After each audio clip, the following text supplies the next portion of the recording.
Buen día, bienvenidos a su sesión número 3 de la asignatura de Física 1 de su bachillerato y TESCO en su modalidad en línea. ¿Ok?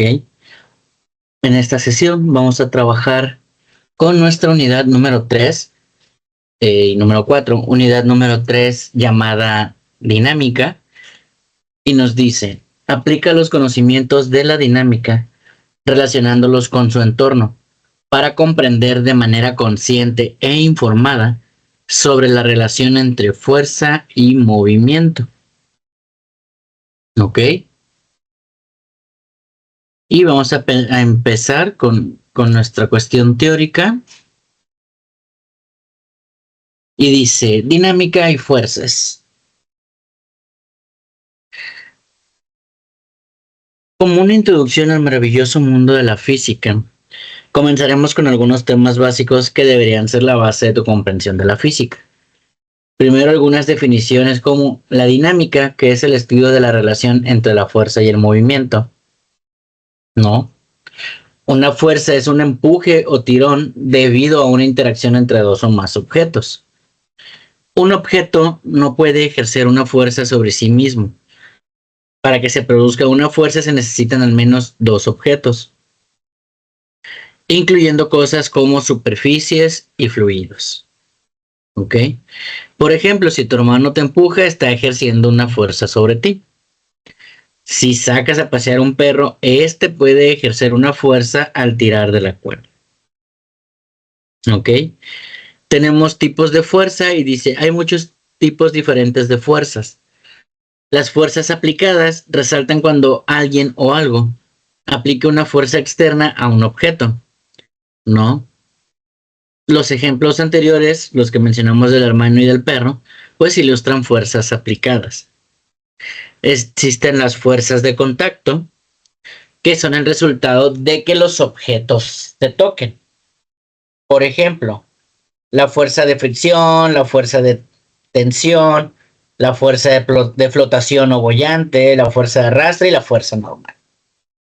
¿Ok? Y también hay fuerzas de largo alcance en las que los objetos pues que interactúan no tienen que tocarse para ejercer fuerzas.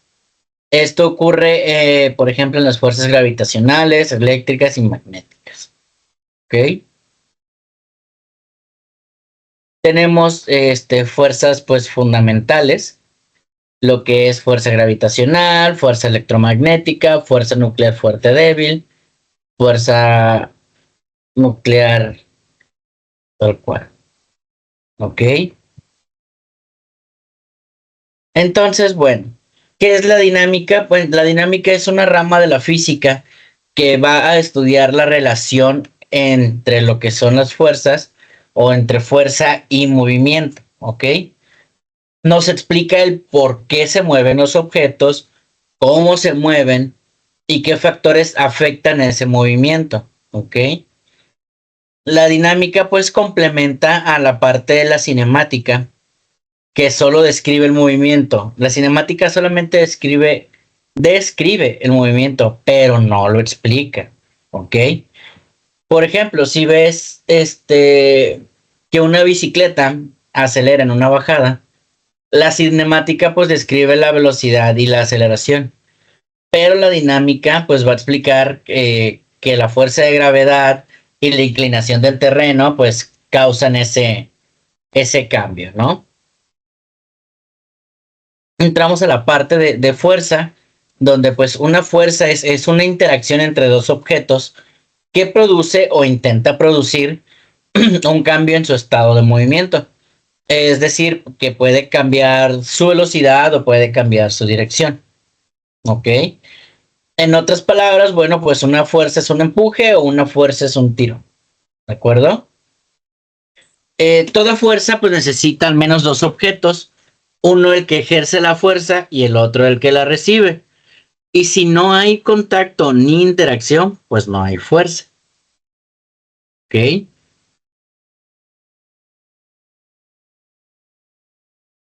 Tenemos, pues, analizamos y leímos los tipos diferentes de fuerza, que es fuerza aplicada, fuerza de contacto, fuerza de largo alcance, ¿no? La fuerza aplicada, pues son aquellas que una persona, animal, objeto o un mecanismo ejerce directamente sobre otro objeto. Empujar un carrito del súper, jalar una cuerda, un motor que impulsa un ventilador, por ejemplo, ¿no? En la cuestión de fuerzas de contacto, pues son fuerzas que necesitan que los objetos estén en contacto físico entre sí, ¿no? Por ejemplo, la fricción, la normal, la tensión, flotación o boyante, o la de arrastre, ¿no?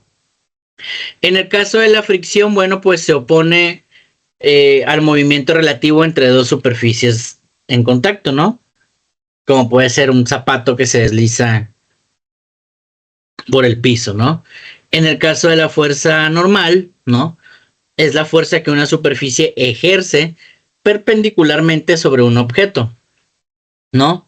Por ejemplo, la mesa empuja hacia arriba a un libro que está encima, ¿no? En la fuerza de tensión ocurren cuerdas, cables o ligas estiradas. Como tal, la fuerza de flotación, pues puede ser la fuerza que ejercen los líquidos para empujar hacia arriba los objetos sumergidos. Y la fuerza de arrastre, pues es la fuerza del aire o fluido que se opone pues al avance de un cuerpo en movimiento. ¿Ok?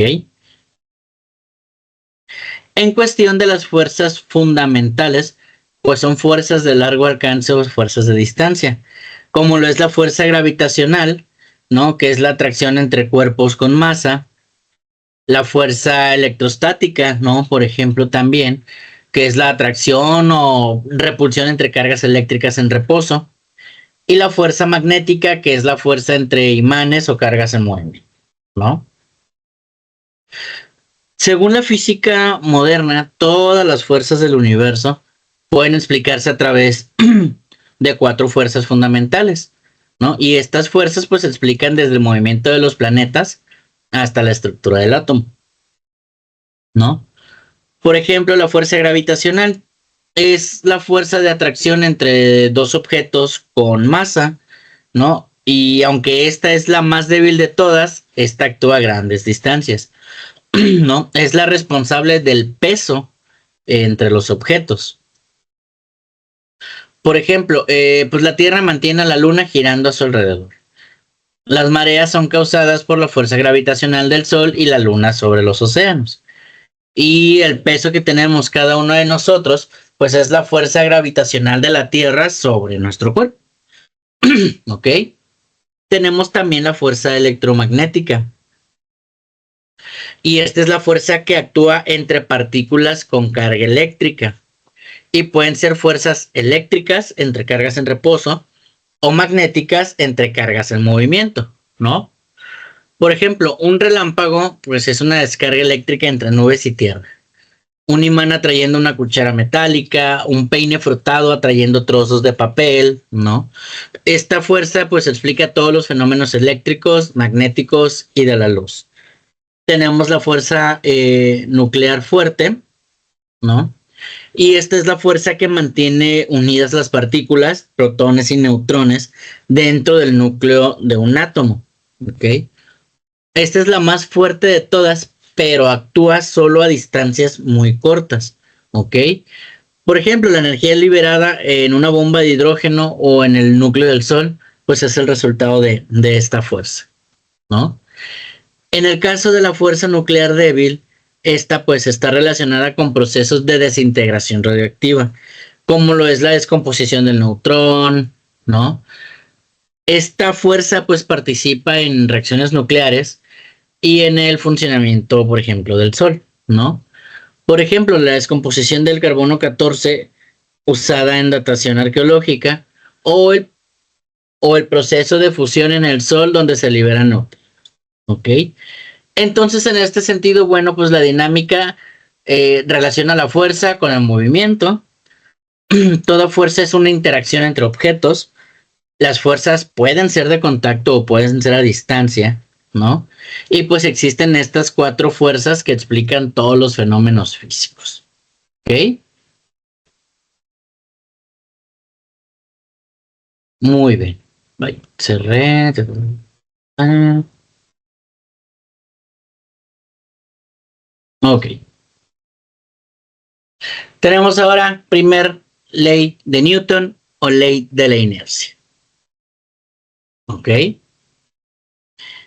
Dice, todo cuerpo que se mueve tiende a seguir con la misma velocidad. Y si queremos modificarla, es preciso aplicar una fuerza.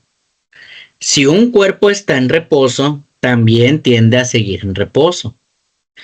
Esta tendencia es debido a una propiedad de la materia que denominamos inercia.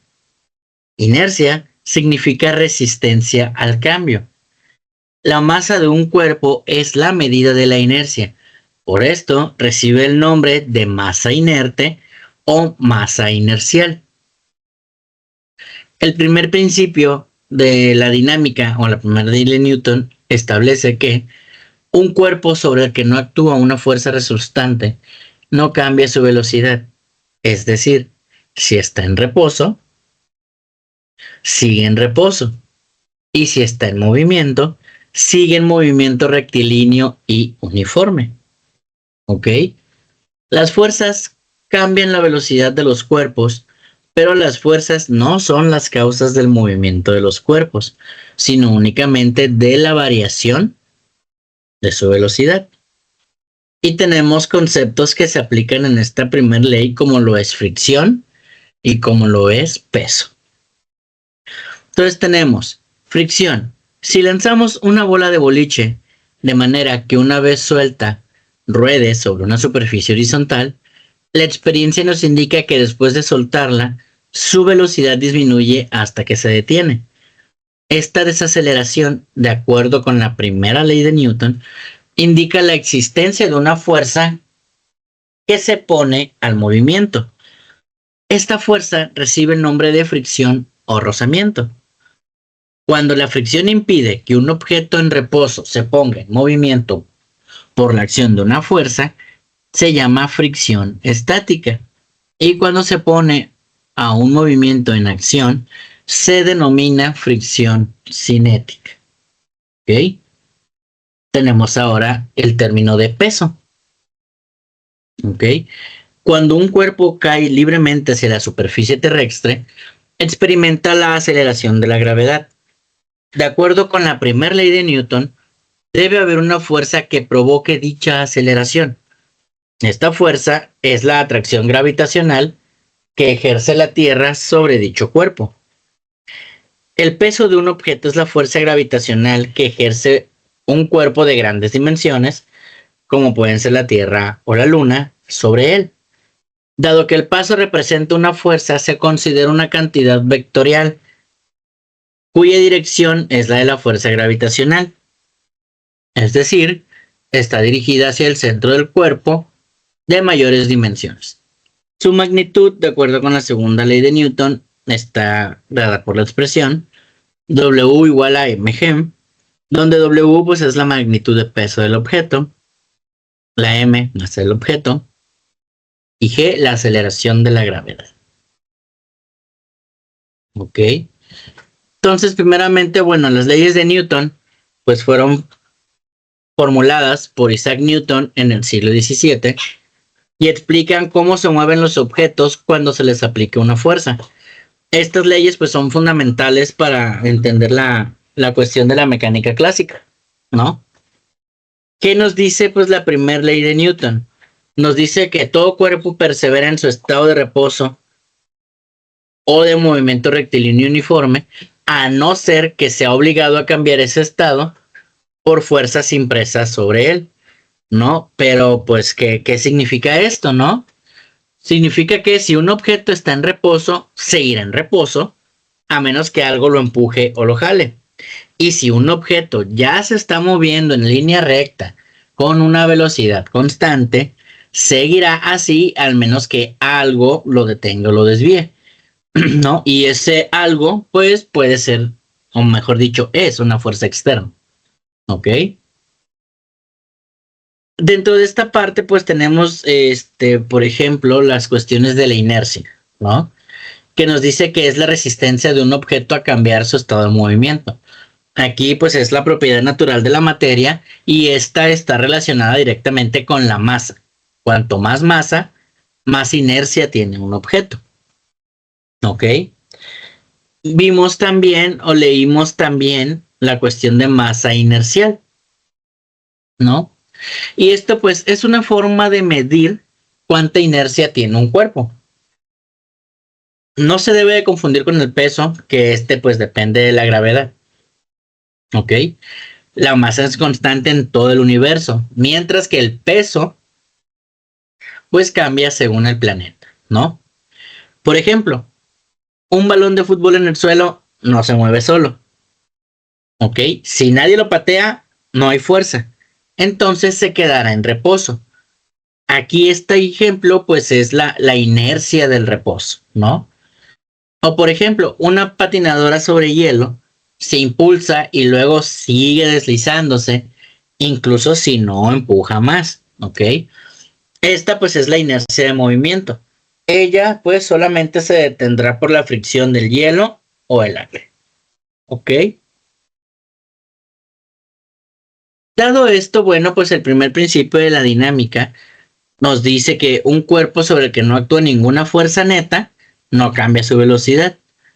Esto quiere decir que si no hay fuerzas actuando, el objeto no acelera, ¿no? Y esto se aplica tanto para objetos en reposo como para los que se mueven con una velocidad constante, ¿ok?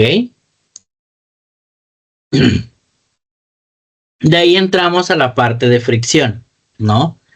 Que es una fuerza que se opone al movimiento de un objeto cuando está en contacto con una superficie, ¿no? ¿Y por qué es importante comprender esta parte de la fricción? Bueno, porque la fricción es la razón por la que los objetos no se siguen moviendo indefinidamente. En un mundo real siempre hay fricción. Por eso todo objeto en movimiento eventualmente se va a detener. ¿Ok? Y hay dos tipos de fricciones, fricción estática y fricción cinética. ¿Ok? La estática, pues cuando ocurre cuando un objeto aún no se mueve, se opone a que empiece a moverse, ¿no? Por ejemplo, empujar una caja muy pesada y que pues no se mueva. Y la fricción cinética ocurre cuando un objeto ya está en movimiento y se opone a su deslizamiento, ¿no? Por ejemplo, una caja que se desliza sobre el piso. Ahora bien, ¿qué ocurre, por ejemplo, con el ejemplo, pues de una bola de boliche, ¿no? Si lanzas una bola de boliche sobre una pista, pues al principio rueda, pero con el tiempo se va deteniendo. ¿Por qué? Pues porque hay fricción tanto entre la bola como la pista. Si no existiera la fricción, la bola seguiría rodando indefinidamente, como nos dice la primera ley de Newton. ¿Ok? Ahora bien, en el caso del peso, bueno, pues el peso es la fuerza con la que un planeta atrae un objeto hacia su centro por efecto de la gravedad. ¿Ok? Aquí no debemos de confundir el término de peso y masa. ¿Ok? ¿Por qué? Porque la masa es la cantidad de materia y el peso va relacionado a la fuerza de gravedad. La masa se mide en kilogramos, el peso se mide en newtons. ¿Ok? La masa no cambia con el lugar y el peso sí. ¿De acuerdo? Por ejemplo, un ladrillo pues tiene una masa de 2 kilos. En la Tierra, su peso sería de 19.6 por nuestra fuerza de gravedad. ¿Ok? Y recordemos que nuestra fuerza de gravedad pues es 9.8 metros sobre segundos cuadrados. ¿Ok? En cambio, este mismo objeto en la Luna pesaría diferente. ¿Por qué? Porque la gravedad en la Luna oscila tentativamente entre 1.6 metros sobre segundos cuadrados. Entonces, pues esos 2 kilos como tal de masa en la Luna pesarían 3.2 kilos. ¿Ok? Su masa sigue siendo 2 kilos, pero su peso cambia según el planeta. ¿Ok? Ahora, derivado de esto, ¿por qué cae un objeto al soltarlo? Bueno, porque hay una fuerza, que es el peso, que lo empuja hacia abajo. Según la primera ley de Newton, si un objeto acelera, es porque actúa una fuerza sobre él. En este caso, pues será la fuerza de gravedad de la Tierra. ¿Ok? Muy bien. Vamos a continuar ahora con nuestra segunda ley de Newton.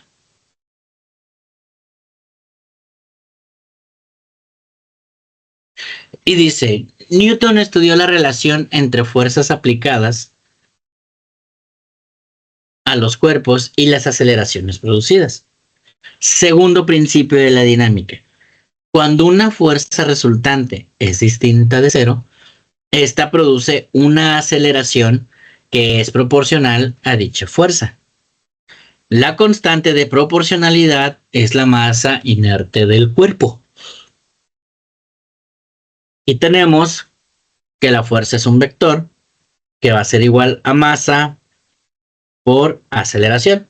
Y la aceleración también es un vector. Dice, en el sistema internacional la masa se mide en kilogramos y la aceleración en metros sobre segundos cuadrados. Por lo que la unidad de la fuerza en este mismo sistema sería de 1 kilogramo por 1 metro sobre segundo cuadrado, lo que es igual a 1 newton. Y se define el newton como la fuerza que al actuar sobre un cuerpo de 1 kilogramo de masa le comunica una aceleración de 1 metro sobre segundos cuadrados. Pocas palabras, la unidad de medida que se va a utilizar para determinar la fuerza será de Newton. ¿Ok?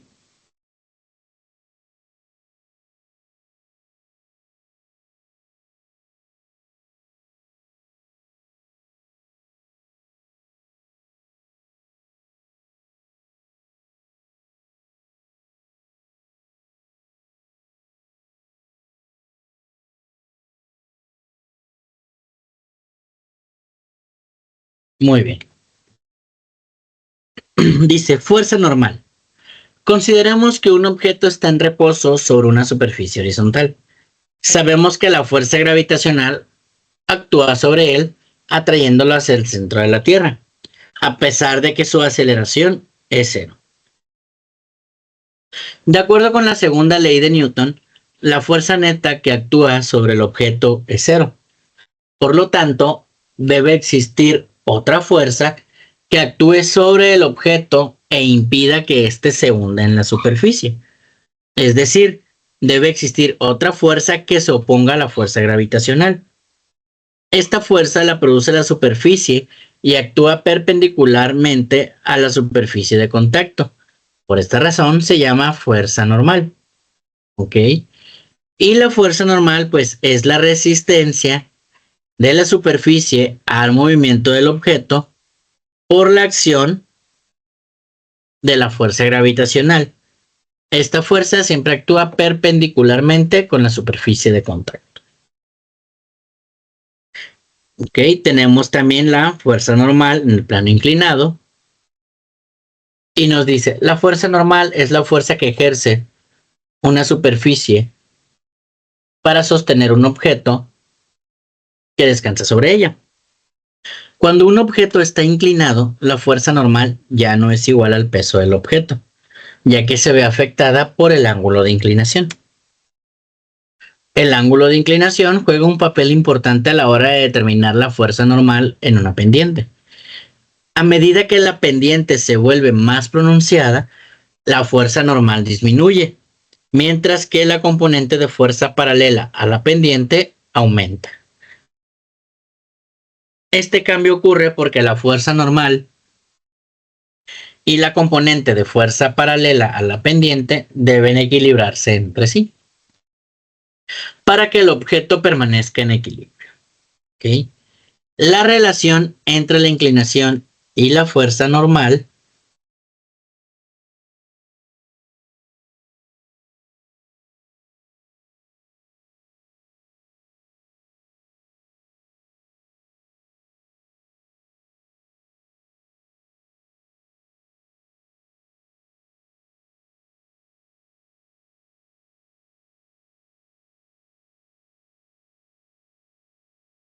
Me perdí. Ya. Se puede explicar mediante trigonometría. La fuerza normal es igual al peso del objeto multiplicado por el coseno del ángulo de inclinación. ¿Ok?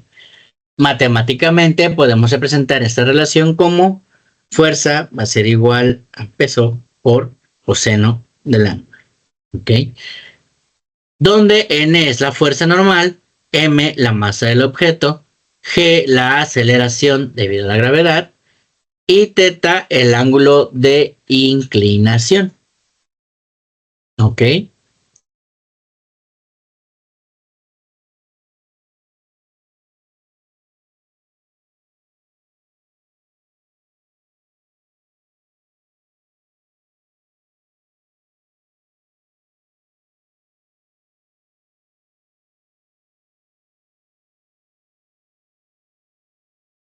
Muy bien.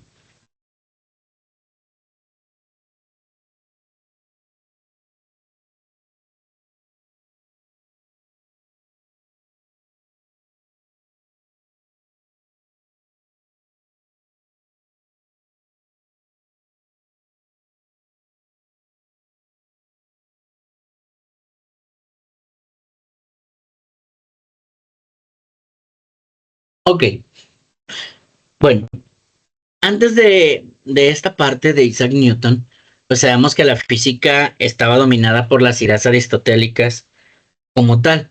Aristóteles afirmaba que un cuerpo solo se movía si una fuerza actuaba constantemente sobre él, ¿no? El estado natural de los objetos pesados era estar en reposo y el movimiento pues necesitaba una causa permanente, ¿de acuerdo? Cuando llega Isaac Newton, ¿no? En 1687, Isaac Newton publicó su obra maestra, ¿no? Filosofía Naturalis, Principia Mathematica. En ella formuló pues sus tres leyes del movimiento y la ley de la gravitación universal. En este punto, pues la segunda ley del movimiento fue la que revolucionó por completo el estudio de la física, permitiendo pasar de la descripción a la predicción y explicación matemática del movimiento. Newton no inventó el concepto de fuerza o aceleración, pero fue quien unificó estas ideas y las formuló matemáticamente para entenderlas con claridad y con rigor. ¿Ok? La formulación de Newton decía que el cambio de un movimiento es proporcional a la fuerza motriz impresa y ocurre según la línea recta en la cual aquella fuerza se imprime, ¿no? Aquí, este cambio de movimiento se refiere a lo que hoy conocemos como cantidad de movimiento, ¿ok?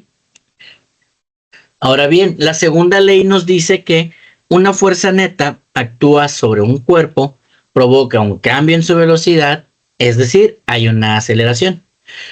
Cuanto mayor sea la fuerza aplicada, mayor será la aceleración. Esto siempre y cuando la masa sea constante, ¿no? Cuanto mayor sea la masa del cuerpo, menor será la aceleración producida por la misma fuerza, ¿ok?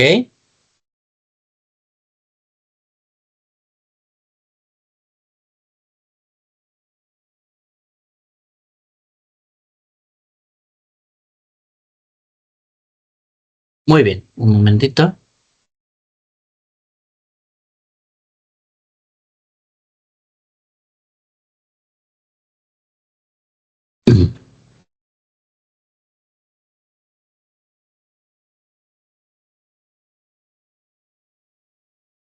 Ok, dentro de la parte de física, pues tenemos el término de fuerza, ¿no? Que es lo que estamos viendo aquí en la ley de Newton. Pero, pues, ¿qué significa fuerza, ¿no? En una interacción. En la física moderna, la fuerza es toda causa que produce un cambio en el estado de movimiento de un cuerpo, ¿ok? Las fuerzas, pues, son el resultado de interacciones que se da entre objetos, ¿ok? La fuerza no causa el movimiento directamente, sino que cambia la velocidad del movimiento. Si no existe una fuerza neta, pues no hay cambio en el movimiento. Eso se mantiene constante. ¿Ok? Ahora, esta parte de la segunda ley de Newton, ¿en dónde la podemos aplicar? En la cuestión de la ingeniería, en el cálculo de estructuras, puentes, aviones, automóviles, ¿no? Diseño de amortiguadores, frenos, mecanismos. En la cuestión de deportes, ¿no? En el cálculo de la aceleración en saltos, carreras, tiros, ¿no? Análisis del movimiento de un balón. En cuestión de medicina, ¿no? La parte de la biomecánica, ¿no? El análisis del movimiento de los cuerpos, la aplicación de fuerzas en huesos, músculos, órganos. Entonces, bueno, pues la segunda ley representa una transformación radical del pensamiento, porque aquí introduce el concepto de causa cuantificable del movimiento. Nos enseña que el universo es, pues, predecible y que el movimiento pues no ocurre por voluntad divina, sino por interacciones físicas medibles, ¿no? Y es la base del determinismo clásico. Si conocemos las fuerzas y condiciones iniciales, pues podemos predecir el futuro del sistema. ¿Ok? Entonces la segunda ley de Newton es de las más importantes en la cuestión de la historia de la ciencia. Nos permite predecir cómo se moverá un cuerpo bajo la acción de fuerzas conocidas. Es un pilar para la física clásica, la ingeniería, tecnología y todas las ciencias aplicadas como tal, ¿no? Y su comprensión pues permite resolver problemas del mundo real y entender mejor el funcionamiento pues del universo. ¿Ok? Muy bien. Pasamos a lo que es la tercera ley de Newton. Un momentito.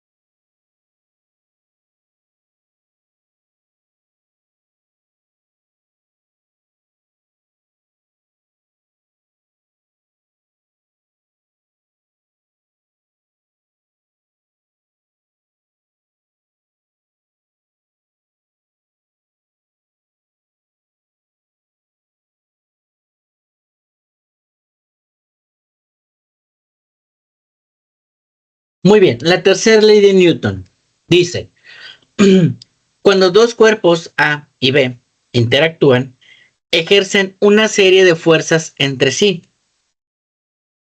Es decir, el cuerpo A ejerce una fuerza sobre el cuerpo B y simultáneamente el cuerpo B ejerce una fuerza sobre el cuerpo A. ¿Ok?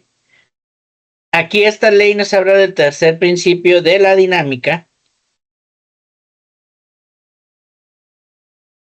que nos dice, cuando un cuerpo ejerce una fuerza sobre otro, este ejerce otra fuerza igual y de sentido contrario sobre el primero. Las fuerzas de acción y reacción nunca se anulan entre sí, debido a que actúan sobre cuerpos diferentes. ¿Ok? Veamos nuestro ejemplo.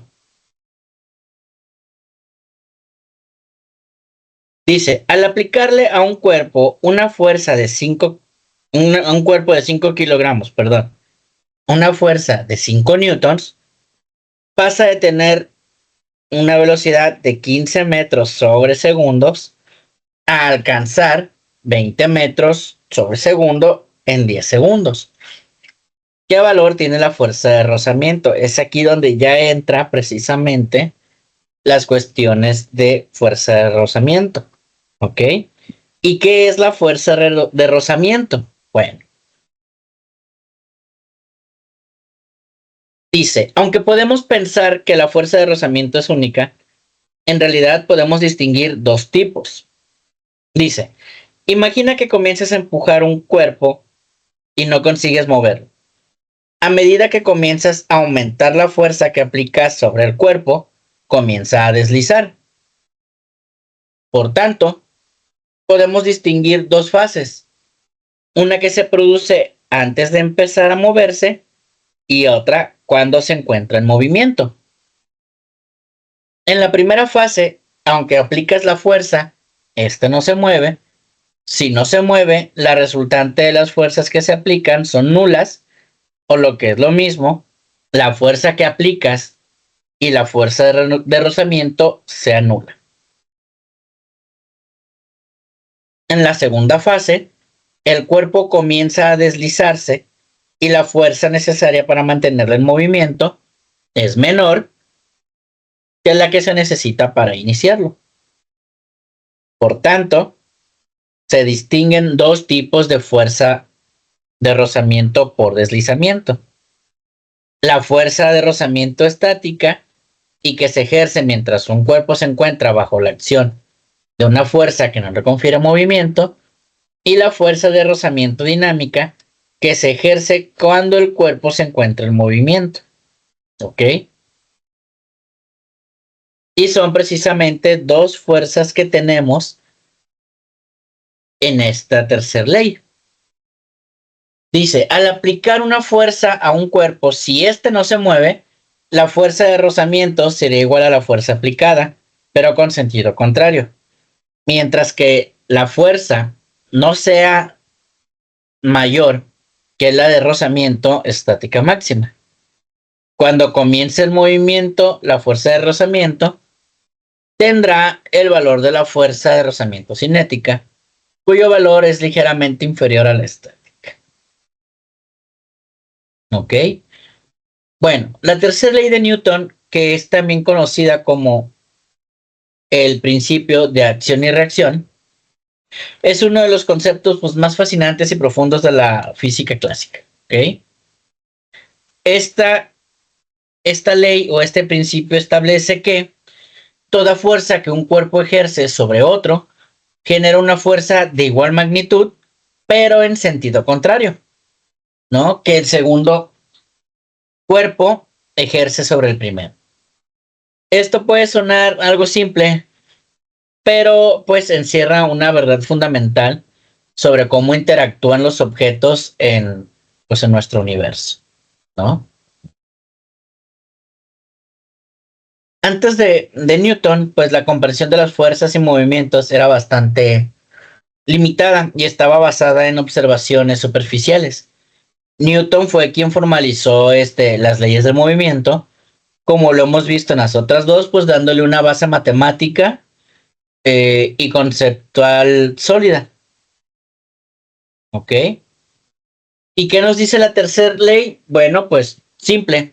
Por cada acción hay una reacción igual y opuesta, ¿no?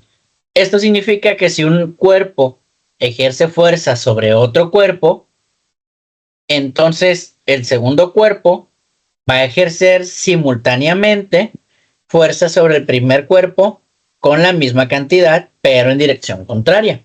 ¿Ok?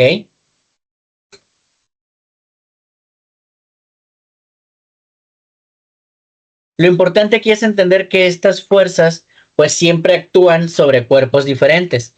Por eso es de que nunca se cancelan entre sí. ¿Ok? Para entenderlo mejor, bueno, vamos a poner un ejemplo, ¿no?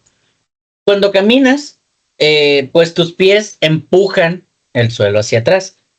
Según la tercera ley, el suelo empuja tus pies hacia adelante con la misma fuerza, pero en dirección contraria.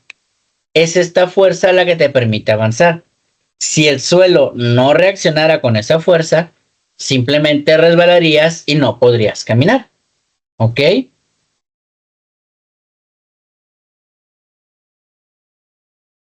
A lo mejor este ejemplo no nos queda, pues, tan claro.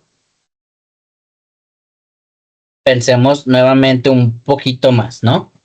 Por ejemplo, cuando lanzas una pelota, pues tus manos aplican una fuerza hacia adelante sobre la pelota, que esta es nuestra acción. Al mismo tiempo, pues la pelota ejerce una fuerza hacia atrás sobre tus manos, que esa es nuestra reacción, ¿no? Aunque tú puedes sentir esta fuerza en la mano, la pelota se mueve porque la fuerza que ejerces sobre ella es suficiente para acelerar, ¿no? ¿Y por qué? Bueno, ¿por qué las fuerzas de acción, ¿no? Y las de reacción no se anulan? Bueno, aquí esta duda es muy común, ¿no? Si las fuerzas son iguales y opuestas, ¿por qué no se cancelan y detienen el movimiento? Bueno, porque pues estas fuerzas actúan sobre diferentes objetos. La fuerza de acción actúa sobre el cuerpo B y la fuerza de reacción actúa sobre el cuerpo A. Para que las dos fuerzas se cancelaran, deberían de actuar sobre el mismo objeto, pero aquí no es así, ¿ok? Como tal, ya que son dos objetos interactuando con dos fuerzas diferentes, ¿ok? Ahora bien, pues la tercera ley nos enseña que las fuerzas son una interacción mutua. No existen fuerzas unilaterales. Siempre es un intercambio entre cuerpos. ¿Ok? Esto refleja la idea de que en la naturaleza nada actúa solo, sino que siempre hay una respuesta. ¿Ok? La tercera ley también está relacionada con la conservación del movimiento lineal. La cantidad total del movimiento en un sistema se mantiene constante, ¿no? ¿Por qué? Porque pues las fuerzas internas se cancelan en pares iguales o opuestos. Gracias a esta ley podemos analizar cómo funcionan sistemas enteros, desde simples máquinas hasta los sistemas planetarios y astronautas en el espacio. Por ejemplo, en el espacio vacío, un astronauta que empuja un objeto experimentará una fuerza de retroceso, lo que le hará moverse en dirección contraria. ¿Ok? Obviamente, pues esta tercera ley también se aplica en diferentes casos, ¿no?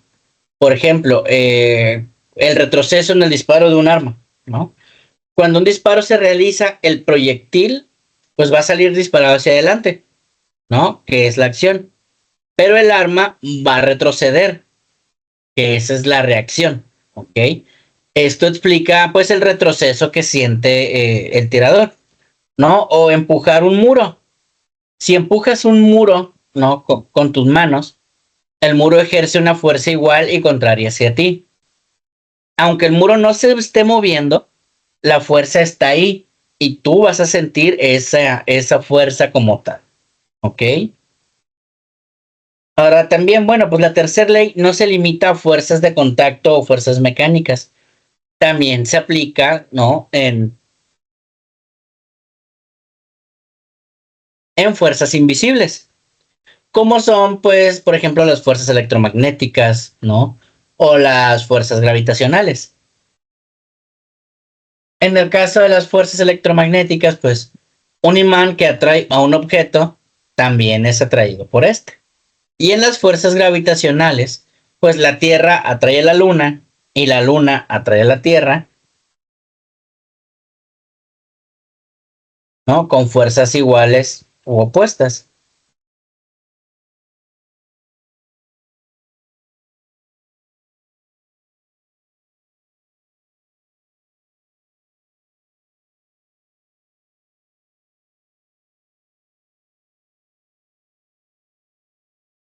Muy bien. Entonces, bueno, la tercera ley de Newton es mucho más que una simple regla de fuerzas, ¿no? Es una declaración sobre la reciprocidad del universo, la interconexión de todos los objetos y la simetría de las interacciones físicas. ¿Ok? Esta tercera ley nos invita a entender que todo acto físico pues va a generar una respuesta, un equilibrio dinámico que sostiene la estructura misma de la realidad. ¿De acuerdo?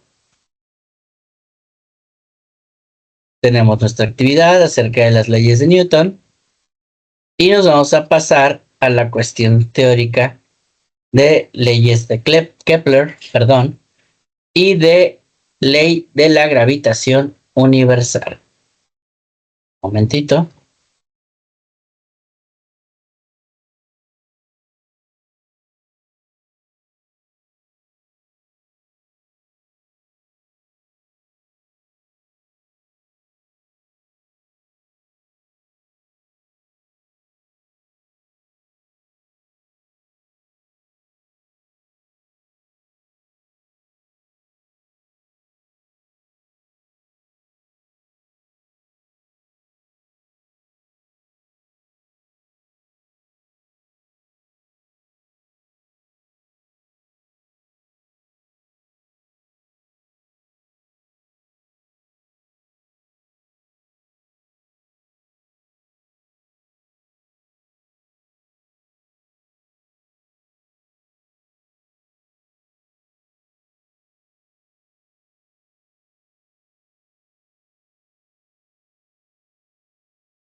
Muy bien. Dice, leyes de Kepler. Hacia finales del siglo XVI, el astrónomo Tycho Brahe realizó diversas investigaciones sobre el movimiento de los planetas, tomando como referencia los resultados obtenidos de su maestro Johannes Kepler. Descubrió que las trayectorias de los planetas alrededor del Sol eran elipses. Asimismo,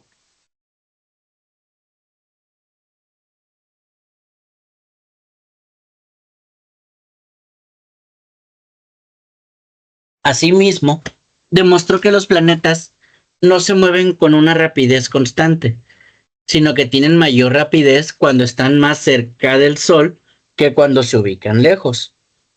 Finalmente, Kepler estableció una relación matemática entre el periodo de un planeta y su distancia promedio respecto al Sol. Kepler formuló sus conclusiones en tres leyes empíricas que son las que vamos a revisar, ¿no? Primera ley, todos los planetas se mueven en órbita elíptica con el Sol, situado en uno de sus focos. Segunda ley de Kepler. La recta imaginaria que une a cualquier planeta con el Sol barre áreas iguales en tiempos iguales. Y la tercera ley dice la recta imaginaria que une a cualquier planeta con el Sol barre áreas iguales en tiempos iguales. El cuadrado del periodo de cualquier planeta varía en forma directamente proporcional con el cubo del radio de su órbita, o sea, con el cubo de la distancia promedio que hay de un planeta al Sol. La expresión matemática de la tercera ley de Kepler es tiempo al cuadrado igual a kr al cubo, donde la constante de proporcionalidad k tiene el mismo valor para todos los planetas. Ok. Bueno, pues Johannes Kepler fue un astrónomo y matemático alemán que trabajó con los datos observacionales del astrónomo danés Tycho Brahe, ¿no? A partir de estos datos, Kepler formuló tres leyes empíricas que describen con precisión cómo se mueven los planetas alrededor del Sol. Estas leyes no fueron deducidas desde principios físicos, sino a partir del análisis de datos experimentales, lo que hace que a Kepler, ¿no? Un pionero en la física experimental moderna, obviamente pues aplicada a la astronomía, ¿no? En este caso. Antes de Kepler, el modelo dominante era el modelo geocéntrico y luego el modelo heliocéntrico circular, este último propuesto por Nicolás Copérnico, donde se suponía que los planetas se movían en órbitas circulares perfectas con velocidad constante. Sin embargo, pues estos modelos no concordaban con las observaciones precisas del movimiento en Marte, ¿no? Por ejemplo, ¿no? Entonces, Kepler rompió con esta tradición, proponiendo modelos elípticos basados en la observación real, no en ideas filosóficas de perfección geométrica. ¿Ok? Entonces, bueno, la primera ley de Kepler es pues la ley de las órbitas, ¿no? Y nos dice que los planetas se mueven en órbitas elípticas, con el Sol ubicado en uno de los focos de la elipse. Aquí tenemos que comprender primero, una elipse es una curva cerrada, parecida a un círculo pero achatada, ¿no? Tiene dos puntos llamados focos, ¿no? Y la suma de las distancias desde cualquier punto de la elipse a los dos focos es una constante, ¿de acuerdo? Aquí en el caso de los planetas, bueno, uno de los focos de la elipse contiene al Sol y el otro foco pues no contiene nada físico como tal, ¿ok?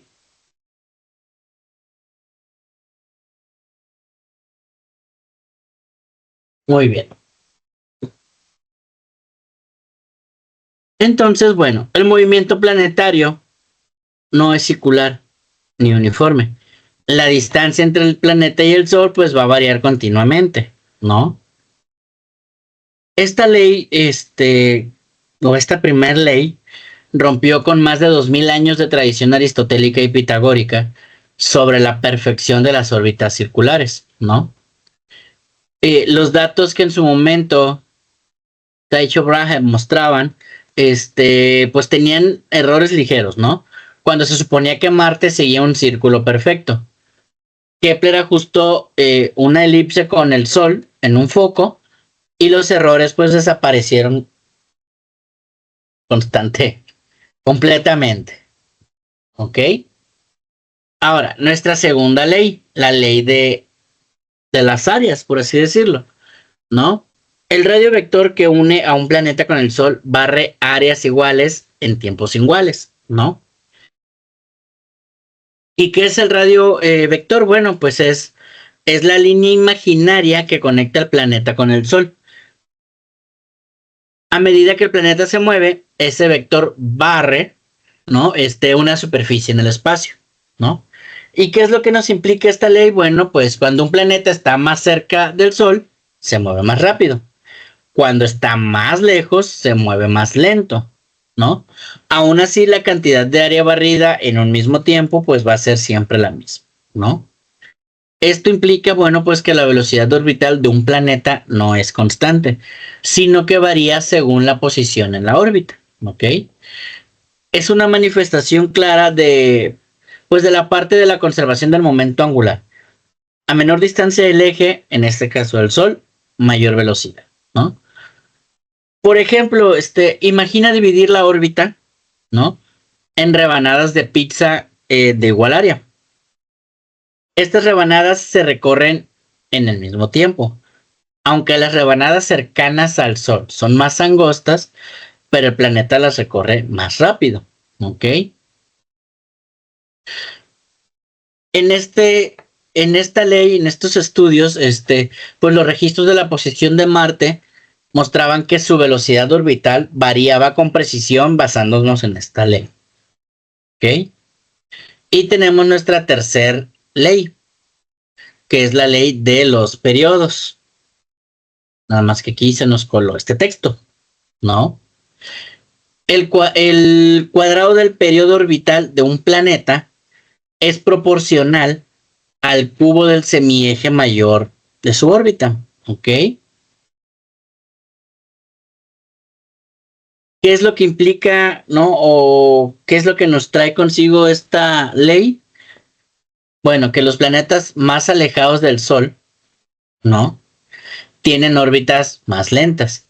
Esto explica por qué Mercurio tarda 88 días en dar una vuelta al Sol, mientras que Neptuno pues tarda 165 años, ¿no? Isaac Newton demostró que esta última ley puede deducirse a través de la ley de la gravitación universal, que es lo que sigue en nuestro tema, ¿ok? Aplicando esta fuerza a un movimiento circular, se deduce, ¿no? En la cuestión de los campos de la física, ¿no? En la parte de la física teórica, las leyes de Kepler prepararon el terreno para que Isaac Newton desarrollara su ley de gravitación universal, ¿no? Representan pues un caso especial del movimiento bajo fuerzas centrales, ¿no? Y están conectados con la conservación de la energía y del momento angular. Se puede deducir que a partir de la segunda ley de Newton y la ley gravitacional, ¿ok? En la cuestión del campo de la física experimental, surgen de datos, observaciones reales, ¿no? De observaciones reales, no de suposiciones matemáticas, ¿no? La órbita de Marte, pues fue pieza clave para descubrir que las trayectorias no eran circulares, ¿no? Y pues estas leyes siguen usándose para calcular órbitas de satélites, cometas, sondas espaciales, ¿no? Como tal. Entonces recordemos que pues nuestra primera ley rechaza la órbita circular. Nuestra segunda ley, la velocidad del planeta cambia. Más rápido estando más cerca del Sol, ¿no? Y en nuestra tercera ley, pues es la relación precisa entre el tiempo y la distancia. ¿Ok?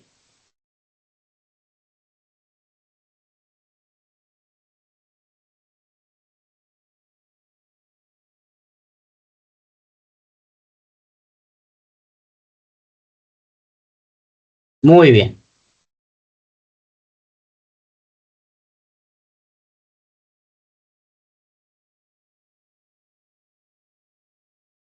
Continuamos. Dice, ley de la gravitación universal. Todo objeto en el universo atrae a otro con una fuerza que es directamente proporcional al producto de sus masas e inversamente con el cuadrado de la distancia entre los centros de su masa. ¿Okay? La expresión matemática de la ley de la gravitación universal es la siguiente. Fuerza es igual a la constante de proporcionalidad.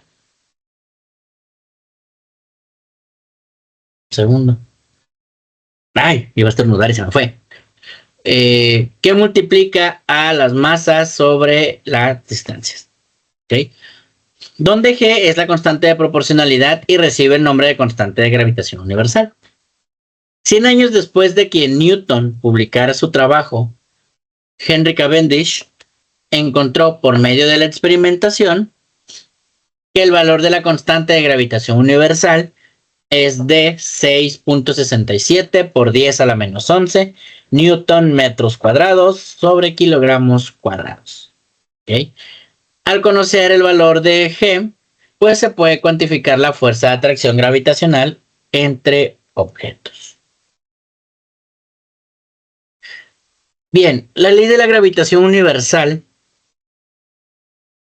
formulada por Isaac Newton como tal, es una de las piedras angulares de la física clásica. ¿Ok? Antes de Newton, la comprensión sobre por qué los objetos caían hacia la Tierra y cómo se movían los planetas, pues era fragmentaria, ¿no? Galileo había descrito las leyes del movimiento y la caída de los cuerpos. y Johannes Kepler había descrito las órbitas planetarias con sus 3 leyes, pero no se sabía cuál era la causa fundamental de estos movimientos. Newton unificó estos fenómenos con una idea revolucionaria. La fuerza de hacer caer los objetos a la Tierra es la misma que mantiene a los planetas girando alrededor del Sol. Entonces, pues Newton propuso que todos los cuerpos en el universo se atraen mutuamente con una fuerza llamada gravedad. ¿Ok? Esta fuerza, pues, es directamente proporcional al producto de las masas de los dos cuerpos y es inversamente proporcional al cuadrado de las distancias que los separan. ¿Ok? En términos conceptuales, esto significa que mientras más masivos sean los objetos, mayor será la fuerza gravitacional entre ellos. Y mientras más lejos estén, más débil será esa fuerza.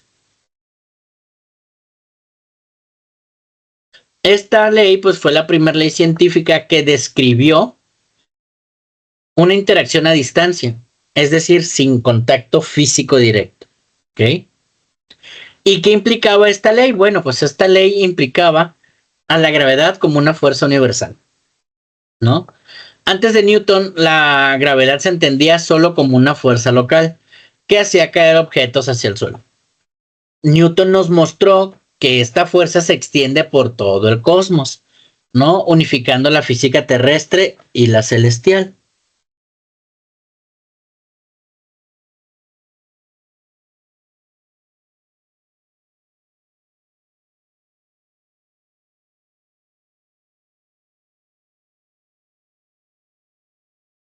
Por primera vez, la caída de una manzana y la órbita de la Luna alrededor de la Tierra estaban conectadas por una misma ley, ¿no? Otra implicación que hubo de esta ley, pues, fue la influencia en las órbitas planetarias. La gravedad explica por qué los planetas giran alrededor del Sol y por qué las lunas orbitan sus planetas, ¿no? La fuerza de atracción mantiene a estos cuerpos en movimiento continuo, generando, pues, órbitas estables, ¿no? Gracias a la ley de Newton podemos calcular con precisión trayectorias de satélites, planetas, cometas y asteroides, ¿ok? Entonces, bueno, podemos imaginar la fuerza de gravedad como un tira y afloja entre dos cuerpos. Cada cuerpo atrae al otro. Cuanto más grandes sean, más fuerte será esa atracción. Cuantos más lejos estén, menos sentirán la fuerza, ¿no? Por ejemplo, en la Tierra, todo lo que dejamos caer hacia el suelo está siendo atraído por la masa de la Tierra. El peso que sentimos es la fuerza de gravedad que la Tierra ejerce sobre nuestro cuerpo, ¿no? En cuestión del sistema solar, bueno, pues la Tierra gira alrededor del Sol porque está siendo atraída por su masa gigante. Y la Luna gira alrededor de la Tierra por la cuestión de la gravedad terrestre. ¿Ok? Entonces, pues la fuerza de gravedad es una fuerza débil comparada con otras fuerzas fundamentales. Pero como actúa sobre masas enormes, domina el comportamiento de planetas, estrellas y galaxias, ¿no? Siempre es atractiva, nunca es repulsiva. Y tiene un alcance infinito, aunque su fuerza disminuye con la distancia. ¿Ok? Gracias a la ley de la gravitación universal, se pueden calcular las trayectorias de cohetes y sondas espaciales, ¿no? Por ejemplo, las misiones a la Luna, Marte o más allá utilizan, pues, esta ley para planificar sus viajes y llegar a los destinos con precisión, ¿de acuerdo? Aunque la ley de Newton funciona muy bien para objetos y velocidades cotidianas, en el siglo XX Einstein la complementó con su teoría de la relatividad general, que describe la gravedad como una curvatura del espacio-tiempo, importante en condiciones extremas, como cerca de un agujero negro, ¿no? O para objetos que se mueven cercanas a la luz. Entonces, bueno, pues la ley de la gravitación universal no solo explica fenómenos naturales, sino que también, pues, nos invita a pensar en un universo conectado donde la interacción entre objetos distantes mantiene el cosmos en armonía. ¿Okay? Este principio pues marcó el inicio de la física moderna, abriendo la puerta a una comprensión científica profunda, pues del mundo que nos rodea y de más allá todavía, ¿no?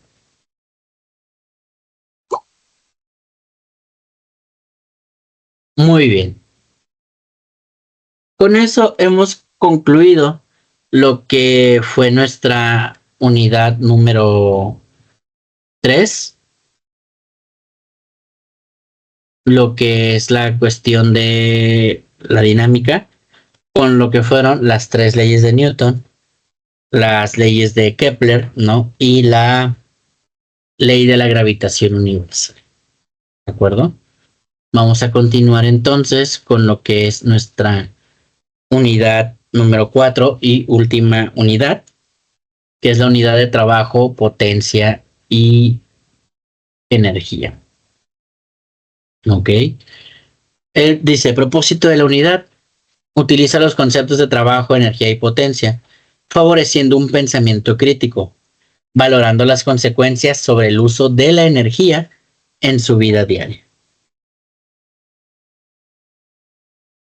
Tenemos ahora el concepto de trabajo y dice, las fuerzas que se desplazan mientras actúan sobre los cuerpos son las responsables de producir y mantener el desplazamiento de dichos cuerpos. Por lo tanto, las fuerzas que desplazan un cuerpo son las únicas capaces de realizar un trabajo. Por el contrario, las fuerzas que no logran desplazar un cuerpo no realizan un trabajo. En otras palabras, la magnitud del trabajo realizado por una fuerza que se aplica sobre un cuerpo depende tanto de la intensidad de la fuerza como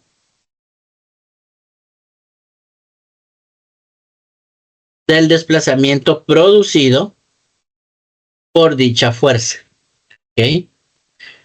El trabajo realizado aumenta en la medida en que la intensidad de la fuerza aplicada sea mayor. En consecuencia, se hace más trabajo al levantar una caja llena de rocas a 1 metro de piso que al levantar a 1 metro esa misma caja llena de plumas. Del mismo modo, el trabajo realizado aumenta en la medida que aumenta el desplazamiento del cuerpo sobre el que actúa la fuerza.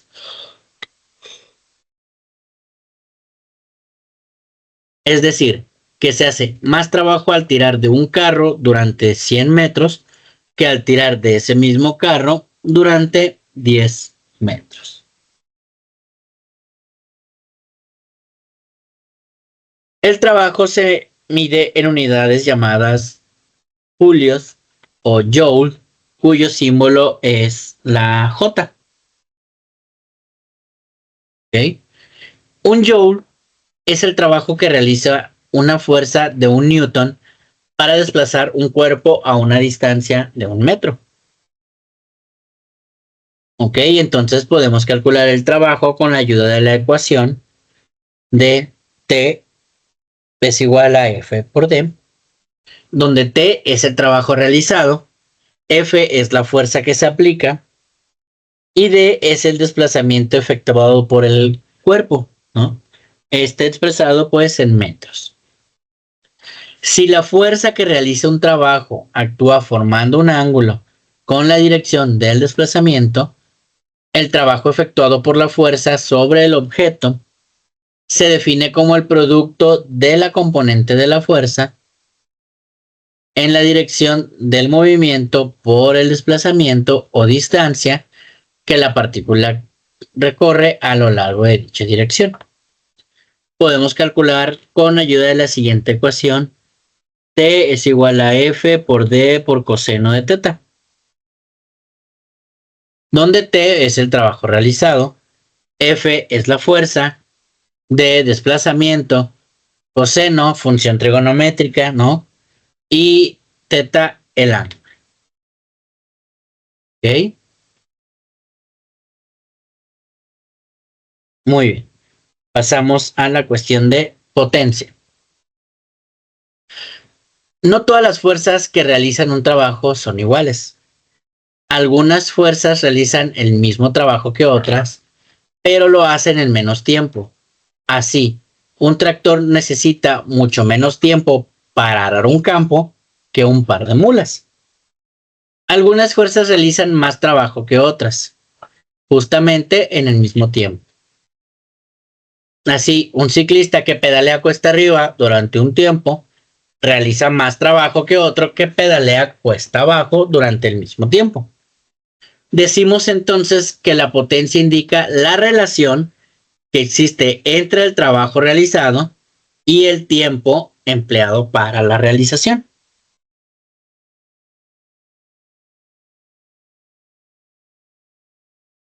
¿Ok?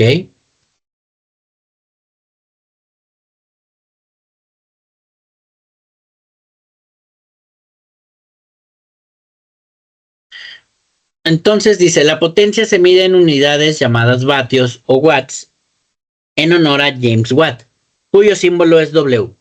Un vatio o un watt es la potencia desarrollada por una fuerza de un newton que realiza un trabajo equivalente a un julio durante un segundo. Podemos calcular la potencia con ayuda de la siguiente función. Potencia es igual a T mayúscula entre T minúscula, donde P es la potencia desarrollada, T mayúscula es el trabajo realizado y T minúscula es el tiempo empleado. ¿Ok? El trabajo lo vamos a expresar en joules y el tiempo en segundos. ¿Ok? Aunque atendiendo el sistema internacional, la potencia se mide en vatios, existen dos unidades de potencia que en la práctica se utilizan más que el vatio. Estas unidades son kilovatios, que es kW, que equivale a 1000 vatios, o el caballo de vapor, ¿no? HP, que equivale a 735 vatios, y este recibe este nombre por ser aproximadamente la potencia que desarrolla un caballo de tiro. ¿Ok?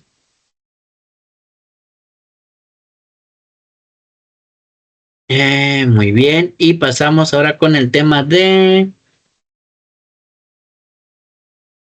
energía, ¿no? Energía es otra palabra que utilizamos en nuestra vida diaria y le atribuimos muchos significados. Hablamos del nivel energético de los alimentos, de la energía solar, de la energía química de la gasolina, de la energía eléctrica e incluso de la energía de las personas para realizar ciertas actividades. En determinadas circunstancias, los objetos pueden realizar un tipo de trabajo. Considera, por ejemplo, cuando el viento hace que las aspas de un molino comiencen a moverse, o bien cuando una bala traspasa un bloque de madera. La bala realiza un trabajo al vencer la resistencia que opone la madera a la penetración. La capacidad que tienen los objetos de realizar este tipo de trabajo se llama energía. La magnitud de esta cantidad física se mide por el trabajo que puede realizar y su unidad de medida en el sistema internacional es el joule. Cuando una persona efectúa trabajo al levantar un cuerpo, este adquiere la capacidad de realizar idéntica cantidad de trabajo sobre el objeto que golpea al caer. Asimismo, cuando se realiza trabajo al tender un arco, este adquiere la capacidad de ejercer la misma cantidad de trabajo sobre la flecha. En todos estos casos, los objetos han adquirido trabajo acumulado y del que teóricamente se puede disponer. Podemos decir entonces que la energía es la capacidad de realizar un trabajo.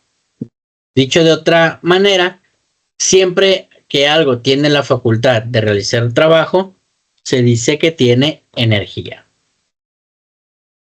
La energía existente en el universo es constante, es decir, su cantidad total no aumenta ni disminuye. Sin embargo, pues sí se presenta en varias formas, como la energía térmica, mecánica, química, nuclear, atómica y eléctrica. Y es susceptible de transformarse mutuamente entre todas ellas, ¿no?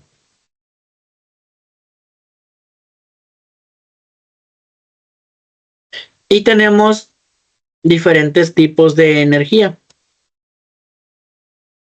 como lo es la energía cinética, energía potencial, potencial gravitatoria,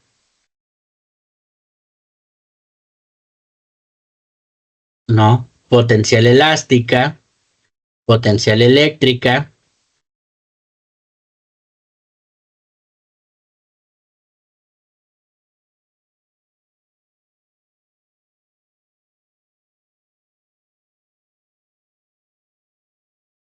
y mecánica como tal. Ok, un momentito.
Muy bien.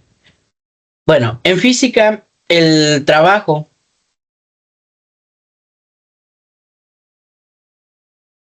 desde acá arriba.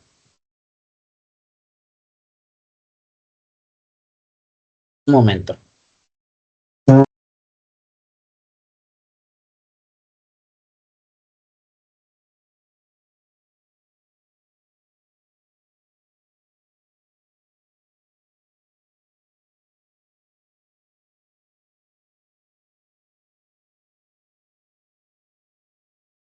En física, el trabajo es un concepto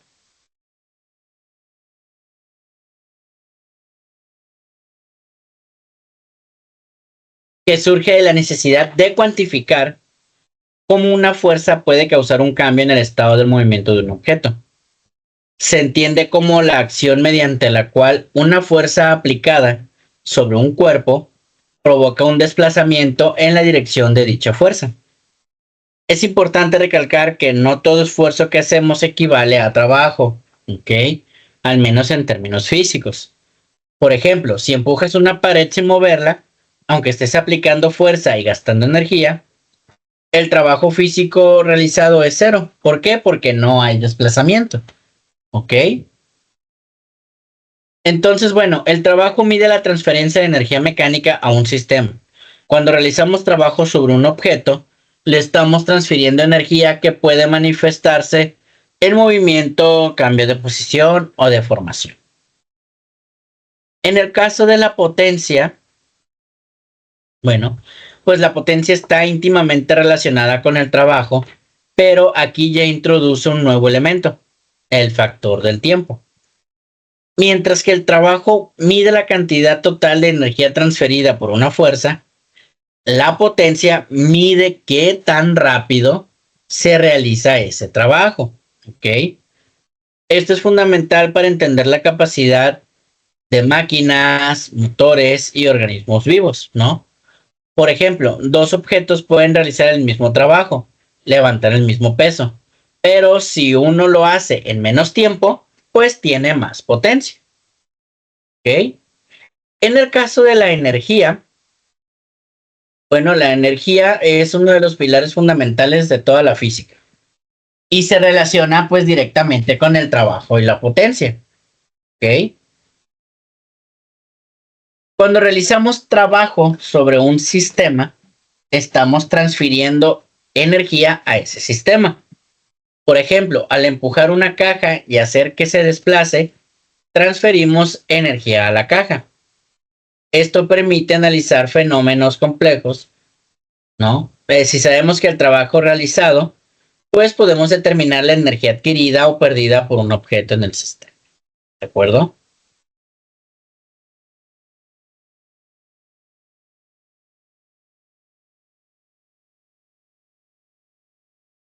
Muy bien. Estos conceptos, ¿no? Son esenciales para entender el funcionamiento del universo físico. Nos permiten cuantificar los esfuerzos mecánicos y evaluar la eficiencia energética, así como analizar las transformaciones naturales y artificiales en sistemas complejos, desde lo que es una máquina simple hasta lo que pudiera ser un cohete espacial, ¿no? En términos teóricos y en términos, digamos, esenciales de la física, eh, hemos abarcado el contenido importante, el contenido relevante, ¿no? En esta última sesión, el hecho de volver a analizar las leyes de Newton, las leyes de Kepler, ¿no? El comprender cómo es que va la ley de la gravitación universal, ¿no?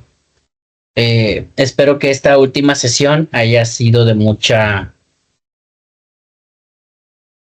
ayuda, de mucho conocimiento para cada uno de ustedes, ¿no? Entonces, con esto damos por concluida nuestra última sesión de la asignatura de física y nos estaremos viendo en nuestra siguiente materia.